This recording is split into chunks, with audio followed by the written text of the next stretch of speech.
And welcome to Voices of Truth, one-on-one with Hawaii's future, brought to you by the Kiwani Foundation. I'm Ahu Kekahu Cardwell, and here we are today on the leeward side of Oahu. Look at this beautiful view out here. This is amazing.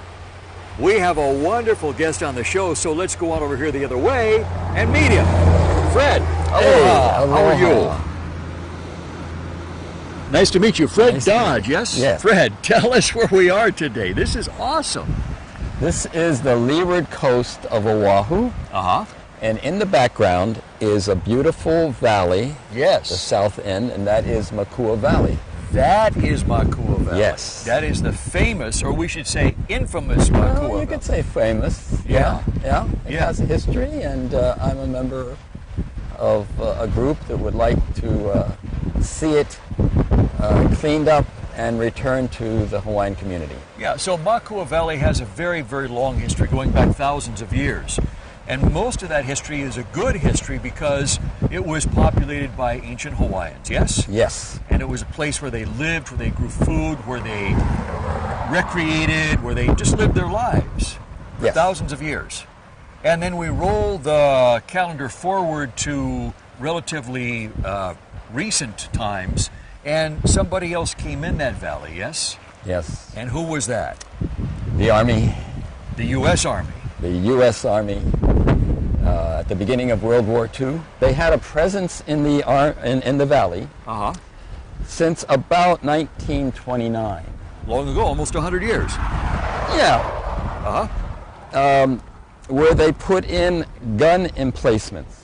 Because they thought they would be attacked from Japan from the side? Is that why? Yes, Okay. yes. So that's how it started. So that's how the military first had presence. They bought some fee simple property and they put their howitzer guns there. Okay. And as we now know, the Japanese never showed up. Well, and that's true. That's true. They attacked in a different place, yeah? Right. They didn't show up here, they showed up at Pearl Harbor. The war ended, and the Army never left, huh? That's right. They made an agreement with the territorial government, which was the government, Hawaiian government at the time, Uh-huh. and the agreement stated that 6 months after the end of World War II, the place would be returned, Makua Valley would be returned in a condition acceptable to the government at the time. Okay. But that didn't happen. That didn't happen. Why not? They always had an excuse. Russia, the Cold War, then Korea, Vietnam, and all that, and it just never happened. So they're still there today. Yes, they are there today. Wow. In that beautiful valley. Yes. That beautiful ancient valley. Yes. And so in those ensuing years, what has the Army done in that valley? They've trained. They've trained their troops. They've set armaments off, bombs off in that valley. Yes, yes. Large bombs. Yes, Wow. yes, they have all kinds. They used to do rockets, fire from helicopters. Really? Yes, Live fire from hell. live fire from helicopters. But they haven't done it in about over the last 8 years. Okay, but Fred, when they did all this live fire and set off all those bombs and all that stuff, I mean, didn't they destroy stuff in that valley? Oh, big time. Yes, because that valley is full of ancient Hawaiian archaeological sites, Oh my goodness. cultural sites, as well as endangered species. Makua Valley is full of ancient Hawaiian archaeological sites that are obviously invaluable Yes. to not only archaeologists, but people, Hawaiians, people who Hawaiians. appreciate the culture. I mean, practically Oh, yes. anybody who lives here. Oh, yes. And yet a lot of this was destroyed, blown up by the U.S. Army. Yes. It was there. You could see the damage in places, definitely. And I'm gonna make a wild guess here, Fred, that ticked off a lot of people, including probably you. Yes, and my Hawaiian friends also. Yeah. Yeah. So at Yeah. some point, I guess y'all decided we got to do something about this. Yes? That's right. Okay. So what did you do? Well, back in 1992, is when Malama Makua, around there, 92, 94, is when we started. Because the EPA got control of an 18-acre site in the valley. Okay. Called the OBOD site. That stands for Open Burn, Open Detonation. And they did that to munitions, either outdated, defective, or whatever.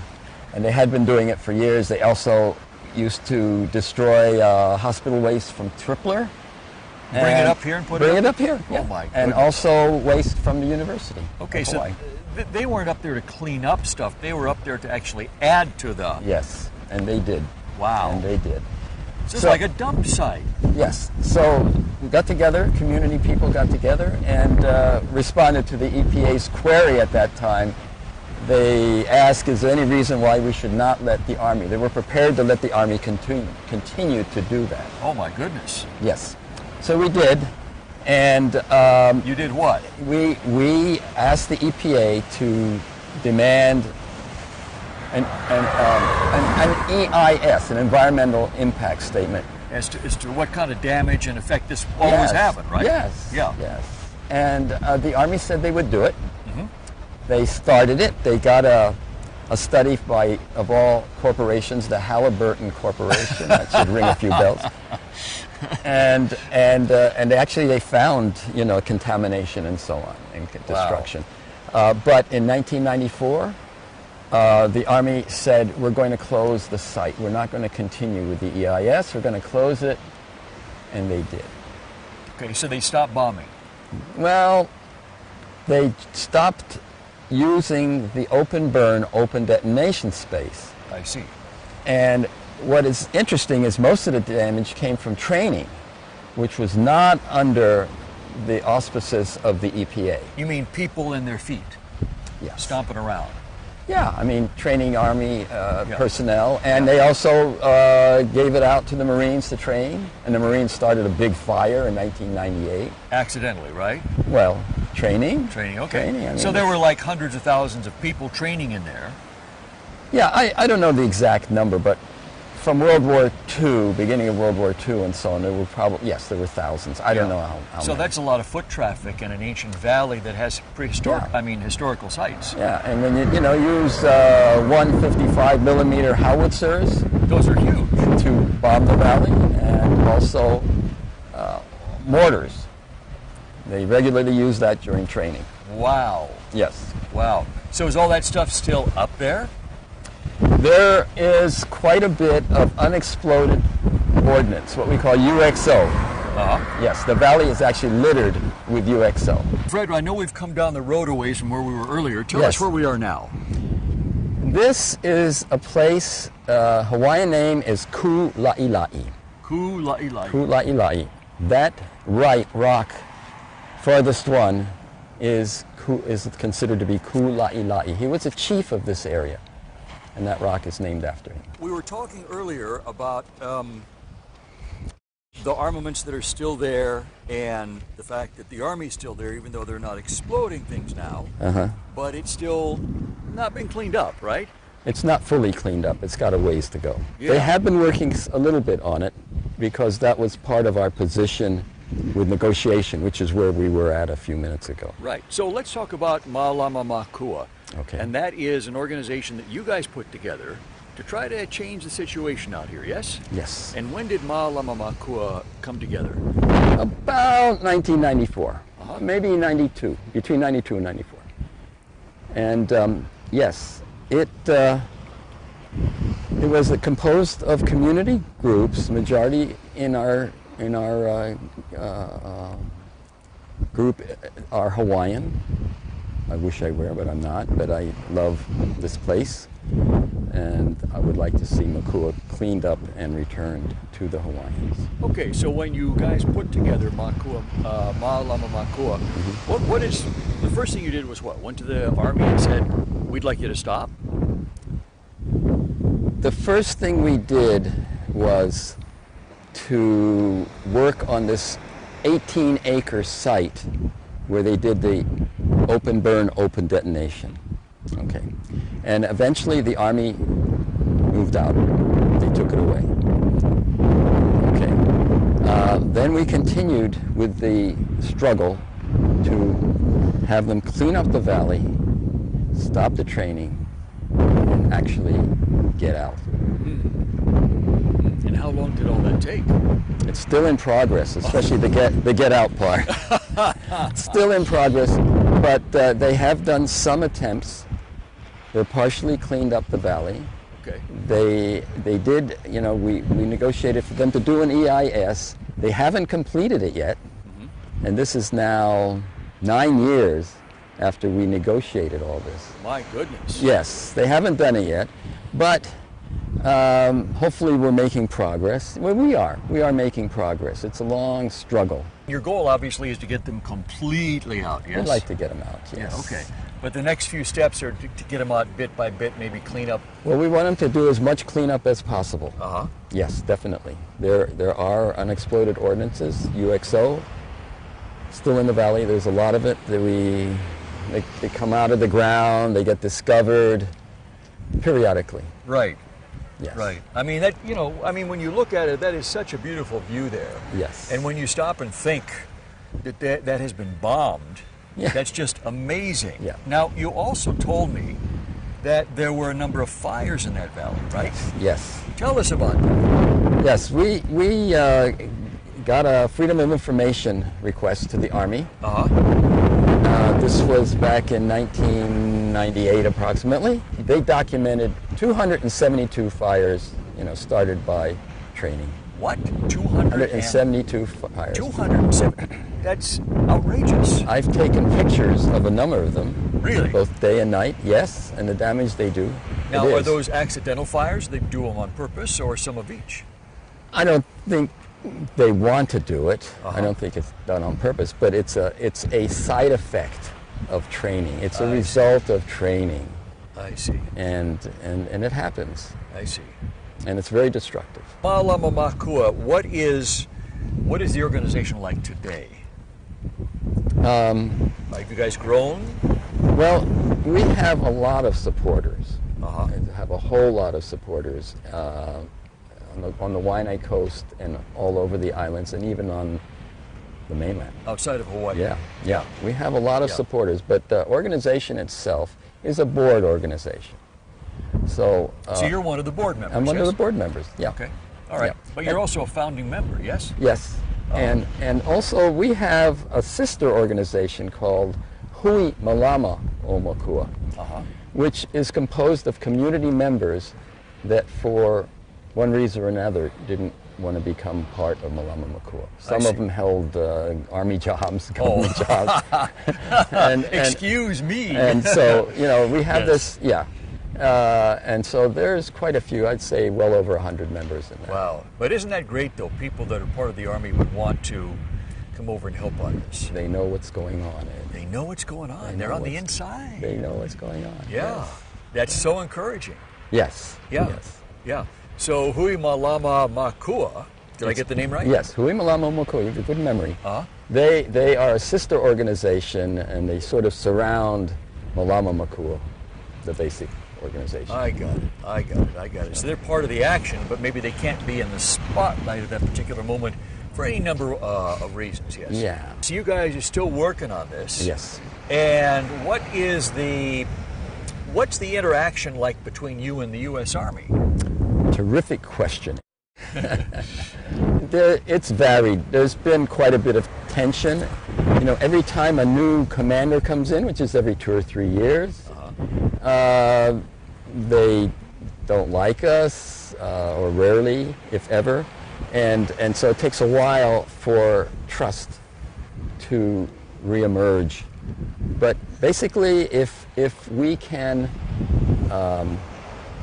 work with them for a while, they see that we're not, we don't have horns, we're not horrible. They begin to understand why this valley needs to come back. And we've had up to the generals agreeing with it. Really? Yes. Wow. I could name one now, but I better not. But anyway. But yes. That's great. Yes, it is great. We've gotten to be good friends with colonels and generals and so on. And I think there's a certain amount of mutual respect. You know, That's wonderful. they've got a job to do, Right. and But we they are. recognize that you have a job Yes. to do too, and they Yes. respect the role and mission of both of the organizations Yes. and the community here. Yes, So that's hopeful for the future. I think it's very hopeful. Wow. And actually, two of the generals came out within the last few years saying, we probably don't need Makua. Wow. And we're going to stop live fire training, which they did. They have stopped live fire training, which we think is good progress. We're going to walk right up to the street now, yeah? Yes. All right, because we can get a much better view of the valley. It's going to be beautiful. Yes. Wow. Excellent. And, you know, it's interesting how the rain comes through here and then the sunshine. Yes. Yes, it is. And the rain is really a blessing because generally the valley is dry, although you see a lot of green at this time, which is a really good sign. It's very green for being the leeward side of the island. Yeah, yeah. Amazing. How far back in time do some of these archaeological sites go in Makua Valley, Fred? Good question. We've had carbon dating done on a site that had a number of emu underground ovens that leave charcoal, good stuff to carbon date. Yes. And the dates came back, a number of them were done, the dates came back 1290 to 1350. Wow. AD. So we know that, and it probably people were here earlier than that, almost surely. So people were living in that valley, Yes. growing their food, cooking their food, Yes. and that was their residence. That's where they lived. Yeah. They have a beautiful fishing place down here. Right across the street. Right. Wow. Life is good.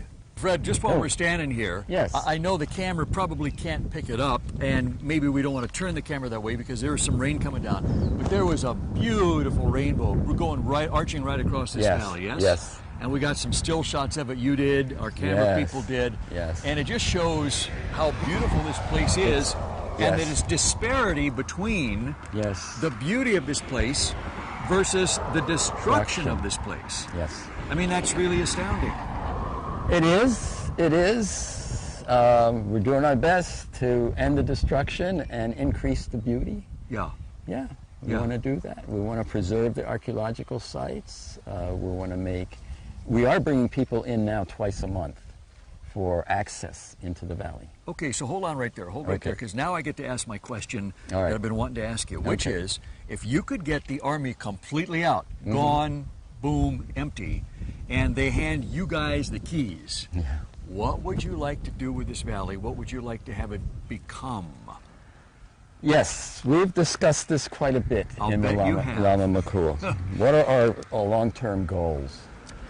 Well, for one thing, we would like to get better protection of the archaeological sites and the endangered species, over 40 of them, including the famous tree snail.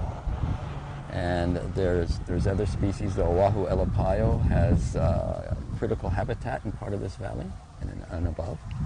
So we would like to continue that, like to improve on it, and like to continue to offer tours, not tours, accesses into the valley for cultural reasons mainly, to visit those beautiful sites. So people could see the Yes. archaeological sites Yes. of old. Yes. Wow. One of our members says we need a University of Makua here. Ah. We would also like to help with the finding and getting rid of UXO, unexploded ordnance. And we've talked about making a prime site for the technical aspects of that could then be switched or given over to other places in the world that have the same problem. You know, we've bombed a lot of places. And other people have to. So this actually could be, you could not only fulfill your goals of Malama Makua, but it could actually be a model or showcase for other places in the world that have had similar things happen. Yes? Wow. Yeah. And you know, when you said give us the keys, we want access, but not necessarily, we don't want to own the valley. Sure. I think it would be appropriate for it to go towards a Hawaiian nation. Yes. Very much so, like Kaho'olawe Yes. is headed. And yeah, I think it's a possibility now. And very appropriate. given the history of it. Yes, this is a beautiful place. And what we don't want is golf courses, high rises, condos, you know. Yeah. Yeah, we don't want that. Stuff like that. Yeah. You know, a moment ago when you said there are 40 endangered species. Yes, over 40. Over that 40. is amazing. Yes. That is truly amazing. Yes. Most of those are plants, but nevertheless, they deserve to have their survival. Yeah, but Fred, what that says to me is this valley is so unique. It's a very rich valley. It is unique, and it's very rich in cultural sites and endangered species. Yeah, you know, throughout Hawaii, I mean, even just if you just talk about this island, Oahu, there's lots and lots and lots of valleys. And it's not to devalue any of those other valleys. Yes. But among all the valleys, this one really stands out, doesn't it? We think so. Yeah. We love this valley. Yeah. Yeah, because I mean, there's so much going on in there, and so much that has gone on in there that is unique, like it's not gone on anywhere else. Yeah. No, Things live in there that don't live anywhere else. Yes. Oh, yes. Wow. Very definitely. Wow. Yes. The history, you know, who do you ever plan to write or record the history of this valley? I should. I should. People have asked me to, and I've given interviews like yours, both in print and in video. I don't know if I can get the time. I'm so busy and I'm tired. It's a problem I'm sure you wish you had. But anyway, yeah, it's a beautiful place, and there are other people who have written about this valley. You know, somebody should really write about it because, first of all, the history is thousands of years. But it's I mean, not only this area, the local area, but Hawaii and the world. I mean, there's so many lessons to learn from this valley for all of humankind, yeah? Yes. I mean, both the good stuff and the bad stuff. Yeah. Well, thank you for bringing that up. Yeah. So let me ask you a question now, Fred. What makes you so passionate? Why have you done this nonstop all these years to protect that valley? I'll try to make it as brief as I can. All right. But I'm an MP, and I came to Hawaii to intern at St. Francis Hospital in Honolulu. And during the first Christmas vacation we had, we were invited by a number of doctors to come out this way, actually Makua Beach. And on the way out, I saw the valley. And it was like deja vu. It's like I had been in the valley before. You fell in love, huh? I did. I really did. And so I've been following the course of the valley, recording the damages as well as the great things about it. And it's just, it is a passion with me. Wow.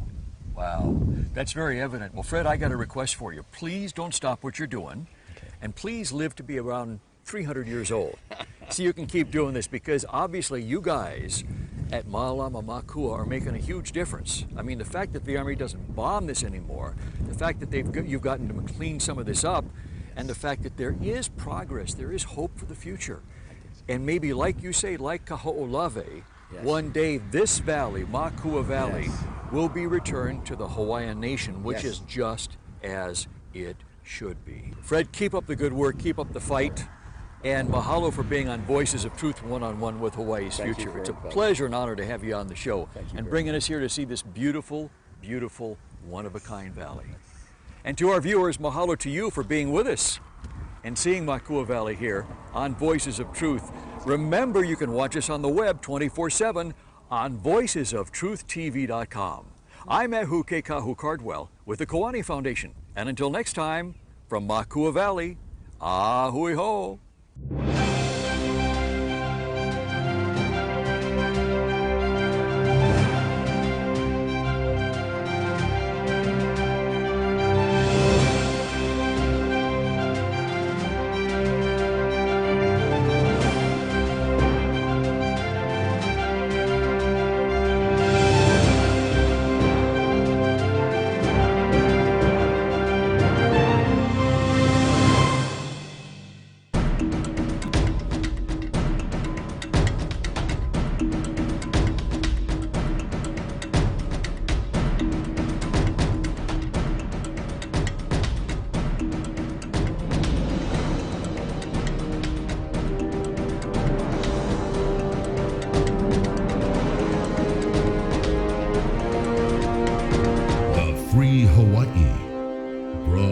Broadcasting Network.